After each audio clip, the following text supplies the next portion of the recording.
30 चारा चोर के बाबूजी दिए थे जमीन लौट कर लाए कहाँ से उसको लालू यादव का बाप जो था तेजस्वी के बाप है लालू यादव चारा चोर होकर के जो फख्र से चलता है। हम लोग कितना अपना से नीचे वाले को बसा दिए हैं, अपना बाप दादा हमारा जो दे दिया है, चलो दूसरे को दे करके हम लोग रोड पे गमछा फैलाए हुए हैं। तो कहाँ से फैलाए हुए, क्यों फैलाए हुए हैं?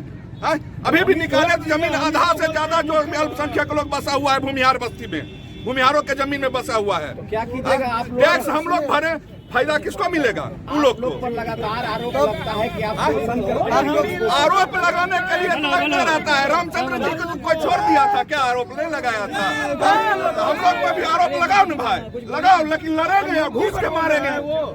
बल्ला चलेगा 2024 में, बल्ला हमारा चलेगा। पूर्वज जो थे वो बहुत संयमित रहे। हम लोगों में नशा खुरानी नहीं था, हम लोगों का लोग नशा नहीं करता था और बिना मतलब का खर्च नहीं करता था। बचा बचा करके ये सब चीज जमा किया और जो लोग नशा किया, ऐशबाजी किया, अपना संपत्ति उगा दिया, आज उनको मेरे संपत्ति में हिस्सा चाहिए। तो ऐसा हो नहीं सकता। हम लोग बहुत इसको मेहनत से संजो के लाए हैं और हम लोग भी अपने बाल बच्चों को संजो करके देंगे। किसी के छीनने से हम लोग इसको देने वाले नहीं हैं। तो क्या लगता है कि आपके जमीन पर हमला किया जाएगा अगला बार?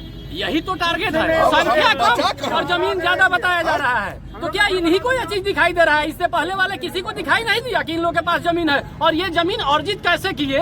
किसी से छीना है? अगर छीना तो उस समय इन लोगों पे FIR क्यों नहीं किया गया कि इनके पूर्वज जमीन छीन लिए हैं? जो भी सत्ता में थी, शासन थी, प्रशासन थी, कि आज प्रशासन आया है, उस समय कोई नहीं था कि भूमिहार जाति सबका जमीन छीन लिया, ये लोग चुपचाप बैठा हुआ था। ऐसा कोई थोड़े है।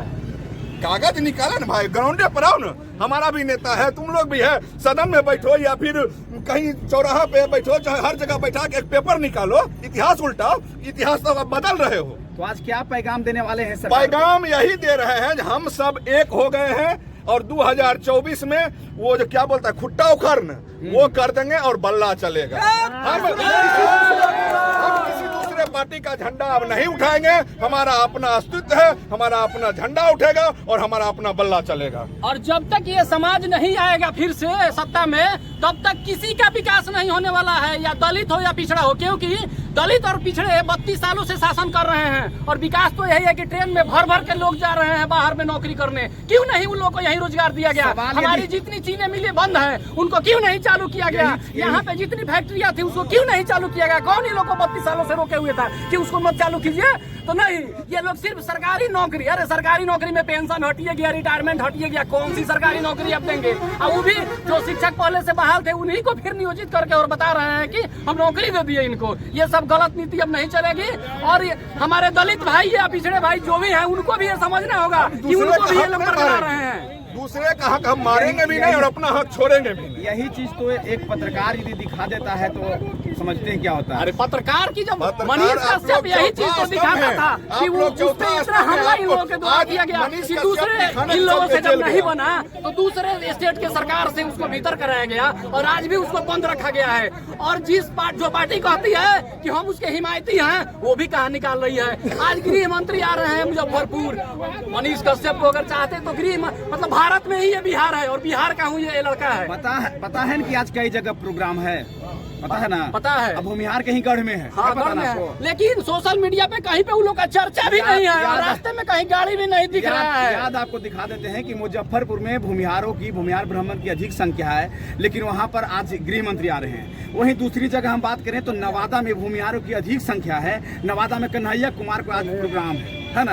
जानते हैं ना, नाभिक समाज के ये सब साजिशन किया गया है। हम लोग का प्रोग्राम पिछले 6 महीने से फिक्स था और इन लोगों का तुरंत फिक्स किया गया है कि भूमिहार एकजुट नहीं हो तो हमारे अपने लोग ही हम लोगों को डिस्टर्ब कर रहे हैं। बाकी लोगों से हम लोगों को कोई शिकवा नहीं है। पटना में RJD कार्यालय में श्री बाबू का जयंती मनाया जा रहा है, जबकि कई दिन बीत गए। अब तो लोग भूल भी गए कि श्री बाबू का जयंती किस दिन था। लेकिन आप सब रोज मांग करते हैं कि श्री बाबू को भारत रत्न मिले। तो जो तेजस्वी यादव जी मुख्य अतिथि बन करके श्री बाबू का जयंती मनाएंगे तो उनसे क्या मांग कीजिएगा आप?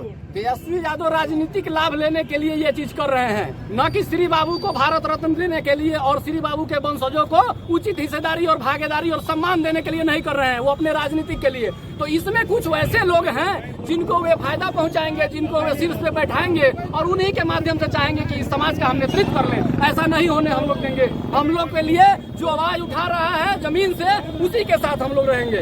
तो क्या लगता है कि तेजस्वी यादव जी धोखा दे रहे हैं भूमिहार समाज को वहाँ बुला करके? पहले से पिछले 100% उसी का बाप तो दिया था नारा, बूढ़ा बाल साफ करो, उसी का बाप दिया था नारा, बूढ़ा बाल साफ करो। पहले तो आपके जो नेता हैं आशुतोष कुमार, वही तेजस्वी यादव के साथ में प्रोग्राम आयोजन किए थे, अतिथि बनाए थे।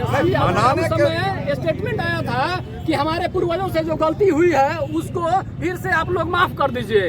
तो मान लीजिए कि एक बार मौका दिया गया, लेकिन इसमें वे खरा नहीं उतरे। तो जब खरा नहीं उतरे तो हम लोगों ने उनके साथ बॉन्ड बना दिए थे। कहा जाता है कि तेल और पानी का कभी मिश्रण नहीं होता है, मिलावट नहीं होता है, क्या ये समझा जाए? ये तो बिल्कुल समझ सकते हैं,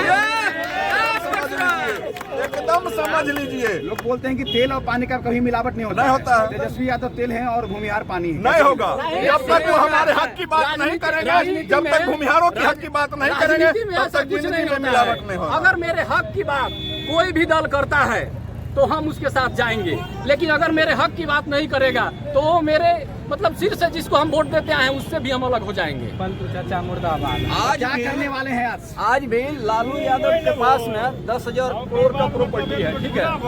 और पलटू राम क्या बोले थे 2020 के विधानसभा चुनाव में, ये मेरा आखिरी चुनाव है, और फिर से राजनीति में सक्रिय हो गए, फिर से राजनीति में सक्रिय हो गए। अब तो प्रधानमंत्री बनने वाले हैं। प्रधानमंत्री घंटा बनेंगे वो, प्रधानमंत्री ख्वाब ही बनकर रह जाएगा। गठबंधन से हट के चुनाव लड़ ले, अगर ओकरा गांव में वार्ड के चुनाव जीत जाए तो फिर हमको बोल देने का हम पियर का गम। क्या कहिएगा, आज परशुराम के वंशज लाखों की संख्या में बेगूसराय में जुट गए हैं। यही दिनकर जी बोले थे कि छीनता है सत्य कोई और तू त्याग तब से काम ले या पाप है।